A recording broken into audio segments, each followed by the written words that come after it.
your dreams. Just go ahead, let your head down. Hey guys, it's Michelle over Life a Bit Sweeter. You ever had a question you wanted to ask someone, but maybe you thought it was a little bit too personal, maybe it felt a little bit too risky, or maybe you thought you hurt their feelings and so you just left it alone, you didn't say anything? Well, today I want to be able to address a question that some people may actually have about our adoption.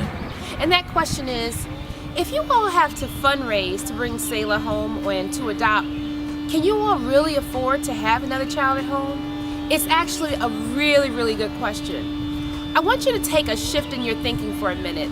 Think about a family who is getting ready to have a baby. Now, most families here in the United States have health care, and right about now the cost to have a child, if you didn't have health care insurance, it's probably about $25,000 to $30,000. That's a lot of money. It's very similar to the cost of adoption, and specifically adoption from Ethiopia.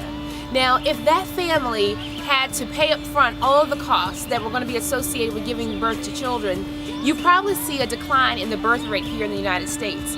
Where would families come up with that money? Well, for adoptive families, it's so very similar. Adoptive families often have to figure out, now we want to expand our family, or in our case, we felt like God is calling us to adopt. But there aren't a lot of resources where families can tap into. And so if you don't have money saved, or you can't tap into your 401k, or whatever your situation is, one option is often fundraising. So for most adoptive families, fundraising is very uncomfortable. You never know how much courage they had to muster up to overcome their fears, their thoughts of rejection.